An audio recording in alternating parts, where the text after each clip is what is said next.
As Russia loses soldiers, territory, and momentum in the face of Ukraine's latest counteroffensive, it's turning to other nefarious actors for support, chief among them Iran. The White House says it's concerned about the increased flow of weapons, including the possibility of surface-to-surface precision missiles. And the Pentagon this week confirmed an increase in military aid and training from Tehran. We take a closer look now at this new partnership in the war. The relative calm of Kyiv, rocked by loud blasts earlier this week, crumbling buildings to their foundations. But these were not the now familiar rocket fire or artillery strikes. They were a barrage of deadly drones, dozens across several cities, in the largest assault of its kind on civilian targets since the war started. Ukrainian investigators combing through debris found a fragment of an Iranian-made drone with "For Belgorod" written on it, a reference to a Russian region hit repeatedly by Ukrainian shelling. It's the latest evidence of an evolving partnership between Russia and Iran. Iranian leaders deny supplying any weapons to Russia. That's at odds with the U.S. assessment. We know that these drones are from Iran, as evidenced by the drones themselves, as evidenced by the fact that they continue to export terror, as I mentioned, not only in the Middle East region, but in Ukraine. It's obvious that they're lying. Despite some support from Belarus and China, two of Russian President Vladimir Putin's closest allies, they remain at arm's length. And with new sanctions from the European Union against Iran this week for providing the drones, Tehran now stands alone in its level of support to Moscow. Mason Clark joins us now. He's the lead Russian military analyst at the Institute for the Study of War. Thanks so much for being with us. Thanks for having me. And these so-called kamikaze drones, how exactly do they work, and why have they become an increasingly urgent problem for Ukraine? Right. So Iran is providing Russia what is known as the Shahed 136. They're often, as you said, known as kamikaze drones, and more technically are known as a loitering munition. They're a very small propeller-driven aircraft, really powered by something the size of a lawnmower engine and about as loud, that can orbit over a given target area, say downtown Kyiv, for hours at a time, waiting to target a specific building or location.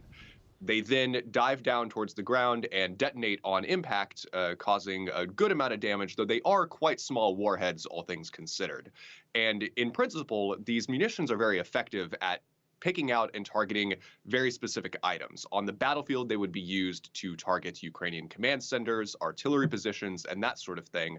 But instead, the Russians are using them in these terror attacks on Ukrainian civilian targets, power stations, and in some cases, simply residential areas and apartment buildings. What does this weapon-sharing relationship between Russia and Iran suggest about the overall state of the war in Ukraine right now? Iran and Russia have had close ties militarily for quite some time, most notably developed through their involvement in the Syrian civil war as they both promote the interests of the Syrian dictator Bashar al-Assad. They've had ties before that as well. And as Russia has gotten more isolated on the international stage and run out of its own munitions, it's had to look to partners such as Iran to replace those losses. Most notably now, the Russians are getting supplies from Iran as well as North Korea, and they sought various support from China earlier in the war that they haven't really gotten. In terms of these actual drones, the Russians are using them to replace their own advanced precision missiles, known as the Iskander and Caliber most notably.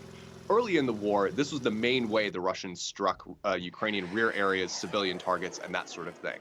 But the war has gone on much longer than the Russian military anticipated, and as they're running out of their own missiles, they're now having to supplement those with these Iranian-provided drones. Well, a question about that, because could the increased flow of weapons from Tehran offset the huge losses in Russian military equipment since Moscow started this invasion? It certainly can help backfill some of those capabilities and is enabling the Russians to continue this strike pattern against Kyiv and other main Ukrainian cities. However, it isn't a one-to-one replacement. These drones aren't as effective as the Iskander and Caliber missiles, and most notably, they're hard to integrate into Russian operations. As, of course, has been widely reported, there are Iranian trainers on the ground in Crimea helping operate these drones, and that has to be done externally. They can't be directly operated by the Russian personnel the same way that the Russians could use their own munitions. So the targeting isn't as precise, and it requires this additional footprint from Iran and able to even carry out these attacks. A big picture question as we wrap up our conversation here, because as you mentioned earlier, it's not just Iran. U.S. pressure is really driving Russia, Iran, and China closer together. What do you see as the significance, what do you see as the implications of that trilateral relationship? Certainly. It's different for all three actors, which is very important. Of course, Russia seeks to win its war of conquest in Ukraine and is seeking any means it can do so. The Iranians see this as a way to reshape their relationship with the Russians. For a long time, they've been more of a subordinate partner in terms of military aid, and now they're having to be taken much more seriously by the Kremlin. They're getting things in return, such as spy satellite launches earlier this year, likely more favorable trade deals, and things like that. And Tehran has almost certainly taken advantage of this to reshape its relationship with the Kremlin. Now, on the Chinese side, China, for lack of a better term, doesn't want to back a losing horse and is watching how the Russian operations are not going how Putin planned at the beginning of the invasion. And we assess is not wanting to overtly back the Russians and suffer the consequences of that, even while in principle, China supports the Kremlin's efforts to push back on the US and NATO and attack Ukraine. Mason Clark with the Institute for the Study of War. Thanks so much for your insights. I appreciate it. Thanks for having me.